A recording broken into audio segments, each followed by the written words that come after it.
दोस्तों, आज हम क्लास 10th का मॉडल पेपर 2 देखेंगे। मॉडल 1 पेपर हम आपको इसी चैनल पर कवर कर चुके हैं और नहीं देखे हैं तो आप उसे जाकर देख लीजिएगा। ये मॉडल पेपर आपका 2 होगा और क्लास 10th के लिए होगा। इस वीडियो में हम 1 से लेकर 50 तक की क्वेश्चन को कवर करेंगे मॉडल पेपर 2 का, ठीक है। चलिए दोस्तों, तो बिना देरी किए चलते हैं अपनी प्रश्न की तरफ। अपनी प्रश्न है 1 नंबर में कह रहा है, अज्ञे का जन्म कब हुआ था? अज्ञे जी का जन्म कब हुआ था? तो दोस्तों बताइए, अज्ञे जी का जन्म कब हुआ था? तो अज्ञे जी का जन्म जो हुआ था वो 1911 ईस्वी को हुआ था। तो इसका राइट आंसर बी हो जाएगा, ठीक है। चलते हैं अपन क्वेश्चन नंबर 2 की तरफ। क्वेश्चन नंबर 2 में क्या है तो दोस्तों देख सकते हैं। क्वेश्चन नंबर 2 में है दोस्तों, क्वेश्चन नंबर 2 में है, दिनकर को किस कृति के लिए ज्ञानपीठ पुरस्कार मिला है? दिनकर को, ये दोस्तों मोस्ट भी है ये दोस्तों, आप इसे जरूर याद कीजिएगा। दिनकर जी को किस कृति के लिए ज्ञानपीठ पुरस्कार दिया गया था, यानी मिला था? तो आपको बता दें दोस्तों, इनकी एक उर्वशी रचना थी। क्या थी? उर्वशी कृति थी ना, इसी पर ज्ञानपीठ पुरस्कार दिनकर जी को मिला गया है, ठीक है। आपसे पूछेगा, आप जवाब दे दीजिएगा, ठीक है। चलते हैं क्वेश्चन नंबर 3 की तरफ। क्वेश्चन नंबर 3 में क्या है दोस्तों, नौबत खाने में इबादत साहित्य की कौन सी विधा है? नौबत खाने में इबादत साहित्य की कौन सी विधा है? तो दोस्तों बताइए इसकी कौन सी विधा है? नौबत खाने में इबादत साहित्य की कौन सी विधा है? तो दोस्तों बता सकते हैं इसकी कौन सी विधा है? तो इसकी विधा है दोस्तों, आपको बता दे, राइट आंसर इसका होगा सी, व्यक्ति चित्र है। क्या है? व्यक्ति चित्र है। इसका राइट आंसर क्या होगा? सी होगा, ठीक है। चलते हैं क्वेश्चन नंबर 4 की तरफ। क्वेश्चन नंबर 4 में क्या है दोस्तों, प्रेमघन अपना आदर्श किसे मानते थे? प्रेमघन अपना आदर्श किसे मानते थे दोस्तों? तो प्रेमघन अपना आदर्श मानते थे, वो था आपका भारतेंदु हरिश्चंद्र को मानते थे अपना आदर्श, ठीक है। तो इसका राइट आंसर हो जाएगा आपका डी, ठीक है।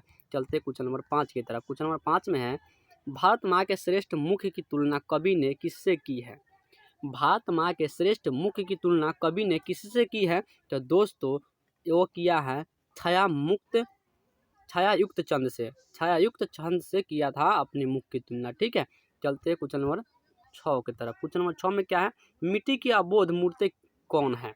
मिट्टी की अबोध मूर्ति कौन है? बताइए, नेता है कि जानता है कि अधिकारी है कि मंत्री है? तो दोस्तों मिट्टी की अबोध मूर्ति जो है ना, वो कोई नहीं है, सिर्फ जानता है। कौन है? जानता को मिट्टी की अबोध मूर्ति माना गया है। सभी क्वेश्चन मोस्ट भी आप जरूर याद कीजिएगा दोस्तों। चलते हैं क्वेश्चन नंबर 7 की तरफ। क्वेश्चन नंबर 7 में क्या है दोस्तों, ध्यान से देखिएगा। हिरोशिमा कविता किसका चित्रण करती है? किसका चित्रण हिरोशिमा कविता करती है? तो बताइएगा, प्राचीन सभ्यता की मानवता का, कि आधुनिक सभ्यता के विकास का, कि प्राचीन सभ्यता की मानव विविक्षता का, कि आधुनिक सभ्यता की दुर्दम्य मानव विविक्षता का? तो दोस्तों बता दें, हिरोशिमा कविता किसका चित्रण करता है? तो हिरोशिमा कविता आधुनिक इसका राइट आंसर हो जाएगा डी, आधुनिक सभ्यता की दुर्दम्य मानव विविक्षता का चित्रण करता है ये हिरोशिमा कविता, ठीक है। इसका राइट आंसर क्या हो जाएगा? इसका राइट आंसर आपका हो जाएगा डी, ठीक है। आप इसे याद कर लीजिएगा, इसका राइट आंसर हो जाएगा डी। चलते हैं क्वेश्चन नंबर 8 की तरफ। बिस्मिल्लाह खां के साथ किस मुस्लिम पर्व का नाम धारण किया जाता है? बिस्मिल्लाह खां के साथ किस मुस्लिम पर्व का नाम धारण किया जाता है? तो इनके साथ मुबारकम, क्या है? मुबारकम का नाम इसका साथ उसका लिया जाता है, धारण किया जाता है, ठीक है, बिस्मिल्लाह खां के साथ साथ। आगे दोस्तों चलते क्वेश्चन नंबर 9 की तरफ। क्वेश्चन नंबर 9 में क्या है दोस्तों, महात्मा गांधी के अनुसार उदात्त व महान शिक्षा क्या है? तो उदात्त और महान शिक्षा महात्मा गांधी के अनुसार अहिंसक प्रतिरोध है, ठीक है। इसका राइट आंसर सी हो जाएगा। चलते क्वेश्चन नंबर 10 की तरफ। वाणी कब 20 के समान हो जाती है? वाणी कब 20 के समान हो जाती है या होती है? तो दोस्तों कब 20 के समान हो जाती है?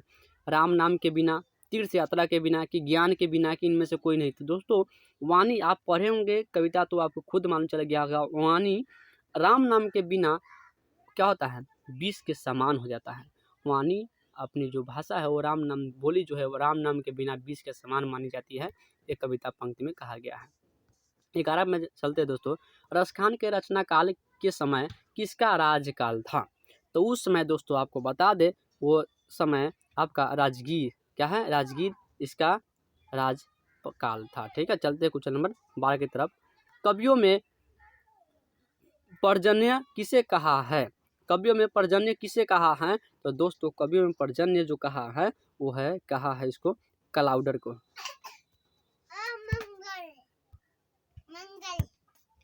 तो इसका राइट आंसर दोस्तों क्या हो जाएगा? इसका राइट आंसर आपका सी हो जाएगा, क्लाउडर। ठीक है, आगे चलते हैं क्वेश्चन नंबर 13 की तरफ। 13 में क्या है दोस्तों? साहित्य की वैज्ञानिकता का पूर्ण ज्ञान किस व्यवस्था में संभव है?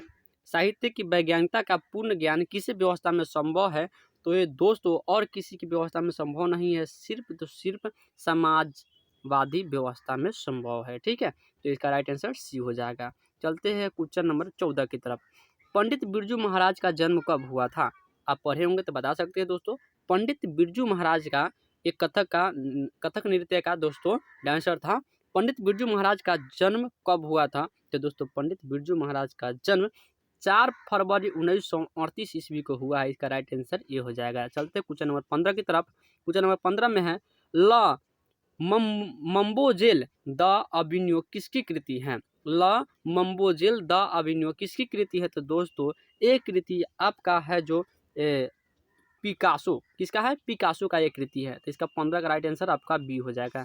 चलते हैं क्वेश्चन नंबर 16 की तरफ। क्वेश्चन नंबर 16 में क्या है दोस्तों? ला शत्रुज का धार्मिक उपयोग कब से कब तक होता रहा? ला शत्रु का धार्मिक उपयोग कब से कब तक होता रहा? तो दोस्तों ला शत्रु का धार्मिक उद्योग जो है 14वीं सदी से फ्रेंच क्रांति तक, 14वीं सदी से फ्रेंच क्रांति तक। इसका राइट आंसर डी हो जाएगा दोस्तों। ये दोस्तों और मोस्ट है, आप इसे जरूर याद कीजिएगा। आगे मछली कहानी में किस वर्ग का चित्रण है? तो दोस्तों ये भी मोस्ट है। मछली कहानी में किस वर्ग का चित्रण? तो मछली कहानी में आपका निम्न मध्य वर्गीय परिवार का चित्रण है। ये सब पूछता है दोस्तों। मछली कहानी जो है ना उसमें निम्न मध्य वर्गीय परिवार का चित्रण किया गया। ठीक है, चलते हैं क्वेश्चन नंबर 18 की तरफ। क्वेश्चन नंबर 18 में बहादुर लेखक के घर से अचानक क्यों चला गया था? आप बता सकते हैं बहादुर जो था वो लेखक के घर से अचानक क्यों चला गया था? कोई कारण से चला गया था, उसका कारण क्या था? तो उसका कारण वही था स्वयं के प्रति लेखक तथा उसके घर वालों के व्यवहार में आए परिवर्तन के कारण। इसका राइट आंसर सी हो जाएगा। देखिए स्वयं के प्रति उसके देखिए परिवर्तन उसका हो गया था, उसके घर वालों का भी व्यवहार में परिवर्तन हो गया, तो उसके कारण से बहादुर क्या किया था? घर लेखक के घर छोड़कर चला गया था। ठीक है, चलते क्वेश्चन नंबर 19 की तरफ। क्वेश्चन नंबर 19 में है, सहजात कृतियों वृत्तियाँ किसे कहते हैं? सहजात वृत्तियाँ किसे कहते हैं?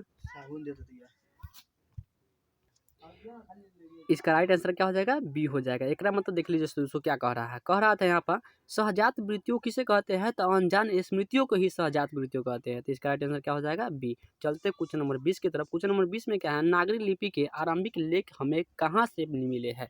तो नागरी लिपि के आरंभिक लेख हमें जो मिला हुआ था ना वह दक्षिण भारत से मिला हुआ। किस है? दक्षिणी भारत से मिला हुआ। इसका राइट आंसर सी हो जाएगा। चलते क्वेश्चन नंबर 21 की तरफ। क्वेश्चन नंबर 21 में है, बेतमा दान पात्र किस समय का है?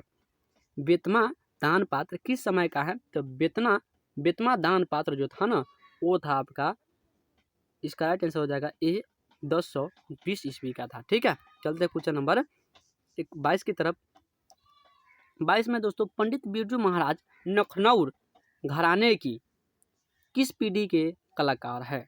तो दोस्तों पंडित बिरजू महाराज लखनऊ घराने के जो था ना वो किस पीढ़ी के? तो वो था आपका 7वीं पीढ़ी के कलाकार था। किसका? 7वीं पीढ़ी का। इसका राइट आंसर बी हो जाएगा। चलते हैं क्वेश्चन नंबर 23 की तरफ। क्वेश्चन नंबर 23 में क्या है? सीता के बेटे ने सीता को कितने रुपए महावीरी खर्च देने का निर्णय लिया? तो दोस्तों वो लिया था आपका ना कितने रुपए का था बताइए सकते हैं आप? 50 रुपए की, 75 रुपए की, 100 रुपए की, 60 रुपए। तो वो लिया था मात्र 50 रुपए का निर्णय लिया था देने के लिए। ठीक है, चलते हैं क्वेश्चन नंबर 24 की तरफ। क्वेश्चन नंबर 24 में क्या है दोस्तों? उत्तर भारत से नागरी लिपि के लेख कब से मिलने लगे? देखिए क्वेश्चन को दोहरा दिया। उत्तर भारत के नागरी लिपि के लेख कब से मिलने लगे? तो काठी 8वीं सदी से मिलने लगे। तो इसका राइट आंसर क्या हो जाएगा? ये हो जाएगा। ठीक है, चलते हैं क्वेश्चन नंबर 25 की तरफ। क्वेश्चन नंबर 25 में क्या है? बहादुर को कितने रुपए की चोरी का आरोप लगाया गया था? माने इल्जाम लगाया गया था कितने रुपए का? तो बहादुर को मात्र 10 रुपए की चोरी का अंजाम लगाया गया था। इसका राइट आंसर बी हो जाए, ए हो जाएगा। चलते हैं क्वेश्चन नंबर 26 की तरफ। बुढ़ापा में कौन सा प्रत्यय है? बुढ़ापा प्रत्यय जो लास्ट में लगता है बुढ़ापा, आपा, बुढ़ापा क्या क्या आ रहा है? इसका प्रत्यय क्या हो जाएगा बताइए तो? बुढ़ापा, पा क्या आ रहा है? पा आ रहा है। इसका राइट आंसर क्या हो जाएगा? ए हो जाएगा। चलते हैं क्वेश्चन नंबर 27 की तरफ। क्वेश्चन नंबर 27 में क्या है दोस्तों, निम्नलिखित शब्दों में से कौन सा शब्द शुद्ध है। अब शुद्ध शब्द तो आपको खुद ही पहचानना पड़ेगा। शुद्ध शब्द में आपका ऑप्शन भी चेंज रहेगा, कई तरह के ऑप्शन दे देगा, उसमें से कहेगा आपको शुद्ध शब्द की पहचान करना है। जब शुद्ध शब्द खुद ही पहचान सकते हो तो इसका शुद्ध शब्द जो है ना दोस्तों, इसका बी है, उच्छ्वास, ये शुद्ध शब्द है। ठीक है, चलते हैं क्वेश्चन नंबर 28 की तरफ। क्वेश्चन नंबर 28 में निम्नलिखित शब्दों में से कौन सा शब्द शुद्ध है। ये भी देखिए, शुद्ध कहने के लिए पहचान करना है। तो शुद्ध इसमें दोस्तों है ना दो, चर्मोत्कर्ष, ये भी आपका शुद्ध शब्द है। चलते हैं क्वेश्चन नंबर 29 की तरफ। निम्नलिखित वाक्यों में से कौन सा वाक्य शुद्ध है। ये भी शुद्ध वाक्य की पहचान करना है। तो इसमें शुद्ध शब्द जो लिखा गया है ना, ओसी, फूलों की एक माला ला दीजिए, ये शुद्ध शब्द है। ठीक है, चलते हैं क्वेश्चन नंबर 30 की तरफ। अकल का पत्थर पढ़ना मुहावरे का सही अर्थ है। अकल का पत्थर पढ़ना मुहावरे का सही अर्थ क्या हो सकता है। तो इसका सही अर्थ है बुद्धि भ्रष्ट होना। क्या, बुद्धि भ्रष्ट होना, यानी अकल का पत्थर, अकल है फिर भी पत्थर उस पर पढ़ा रहे हैं, बुद्धि भ्रष्ट होना। ठीक है, चलते क्वेश्चन नंबर 31 की तरफ। वर्ण कितने प्रकार के होते हैं। तो दोस्तों वर्ण कितने प्रकार के होते हैं आप खुद ही जान सकते हैं ना। वर्ण कितने, 2 प्रकार के होते हैं। आगे चलते हैं क्वेश्चन नंबर 32 की तरफ। स्वर्ण वर्णों की संख्या कितनी होती है। तो स्वर्ण वर्णों की संख्या कितनी होती है। तो स्वर्ण वर्णों की संख्या 10 होती है। कितनी होती है, 10। आगे चलते हैं क्वेश्चन नंबर 33 की तरफ। व्यंजन वर्णों की संख्या कितनी होती है। तो व्यंजन वर्णों की संख्या जो होती है ना, वो 33 होती है। कितनी होती है, 33 होती है। चलते हैं आगे क्वेश्चन नंबर 34 की तरफ। क वर्ण उच्चारण स्थान की माने क्या है। क वर्ण का उच्चारण स्थान क्या है। जो क बोलते हैं तो उसका उच्चारण स्थान क्या आता है। तो क का उच्चारण स्थान कंठ आता है। क्या आता है, कंठ। इसका राइट आंसर हो जाएगा डी हो जाएगा। ठीक है, चलते हैं क्वेश्चन नंबर 35 की तरफ। स वर्ण का उच्चारण स्थान क्या है। दोस्तों स बोलते हैं तो बताइए मुंह की कौन सा अंग उसमें आता है ज्यादा महत्वपूर्ण काम में। स स स स बोल रहे हैं तो इसमें कौन आया है। तो बताइए, तो इसमें आया है जो तालु आया। क्या है, तालु इसमें महत्वपूर्ण अंग निभाता है। इसका राइट आंसर ये हो जाएगा। चलते हैं क्वेश्चन नंबर 36 की तरफ। छ और स वर्णों का उच्चारण स्थान क्या है। तो छ और स बोलते हैं ना, तो इसी सभी का उच्चारण स्थान आता है दोस्तों, आपका आता है तालु। क्या आता है, तालु होता है। छ बोलिए या स बोलिए, सभी का उच्चारण स्थान क्या आएगा, तालु ही आएगा। चलते हैं क्वेश्चन नंबर 37 की तरफ। क्वेश्चन नंबर 37 में क्या है दोस्तों, म का उच्चारण स्थान क्या है। म बोले ना, इसका उच्चारण स्थान क्या आया। तो म का उच्चारण स्थान जो होता है ना, वो दंत होता है। क्या होता है, दंत। इसका राइट आंसर हो जाएंगे ए। ठीक है, चलते हैं क्वेश्चन नंबर 38 की तरफ। न का उच्चारण स्थान क्या है। न का उच्चारण स्थान क्या है। तो न का उच्चारण स्थान जो होता है ना, वो होता है नासिक। क्या होता है, नासिक। ठीक है, चलते हैं आगे 39 नंबर। ऊ का उच्चारण स्थान क्या है। ऊ, ये सभी मोस्ट वीवीआई दोस्तों याद कीजिएगा। ऊ का उच्चारण क्या है। तो ऊ का उच्चारण स्थान जो होता है ना, वो होता है ओष्ठ। क्या होता है, ओठ। ओठ ऊ होता है। ऊ बोल के देखिए, ऊ आपका ओठ ही उच्चारण स्थान आएगा। ठीक है, चलते हैं कुछ नंबर 40 में। हिंदी में वर्णों की कुल संख्या कितनी है। तो हिंदी में वर्णों की कुल संख्या जो है ना, वो है 44 का होता है। कितना होता है, 44। चलते हैं क्वेश्चन नंबर 41 की तरफ। 41 में है दोस्तों, अ का उच्चारण स्थान क्या है। अ का उच्चारण स्थान क्या है, तो 41 में बता दें। अ का उच्चारण स्थान कंठ है। क्या है, कंठ है। और दोस्तों इसमें से जितना उच्चारण स्थान बताया है ना, देखिएगा 2 न तो 3, ये तो आना तय है। नहीं आएगा तो आप उस दिन कमेंट करके मुझे ज़रूर बताइएगा, और आएगा तभी बताइएगा। ठीक है, ताकि हमको भी जानकारी मिल सके। चलते क्वेश्चन नंबर 42 की तरफ। हमको जानकारी तो इससे मिल ही जाएगा दोस्तों। ल का उच्चारण स्थान क्या है। तो ल का उच्चारण स्थान जो होता है ना, तो वो होता है दंत। क्या होता है, दंत। ठीक है, चलते हैं क्वेश्चन नंबर 43 की तरफ। 43 में क्या है दोस्तों, 43 में है ए और ए का उच्चारण स्थान क्या है। तो ए और ए का उच्चारण स्थान क्या होता है, ए आय होता है दोस्तों। आय का उच्चारण स्थान क्या होता है, तो बता दीजिएगा। तो दोस्तों ए बोले आय बोले, दोनों का उच्चारण स्थान जो होता है ना, वो होता है कंठ प्लस तालु। कंठ प्लस तालु होता है। ठीक है, क्वेश्चन नंबर 44 की तरफ। क्वेश्चन नंबर 44 में है अंगा का उच्चारण स्थान क्या है। अंगा का उच्चारण स्थान क्या है। तो अंगा का उच्चारण स्थान जो होता है ना, वो होता है नासिक। क्या होता है, नासिक ही होता है। चलते क्वेश्चन नंबर 45 की तरफ। क्वेश्चन नंबर 45 में र का उच्चारण स्थान क्या होगा। र का उच्चारण स्थान क्या होगा। तो र का उच्चारण स्थान होता है मुर्दा। क्या होता है, मुर्दा। आज चलते हैं क्वेश्चन नंबर 46 की तरफ। 46 में है स, ये जो वाला स है ना, इसका उच्चारण स्थान क्या होगा। तो ये स का उच्चारण स्थान जो होता है ना, वो होता है आपका मुर्दा होता है। ठीक है, चलते हैं क्वेश्चन नंबर 47 की तरफ। 47 में ई और हर्षी वर्णों का उच्चारण स्थान क्या है।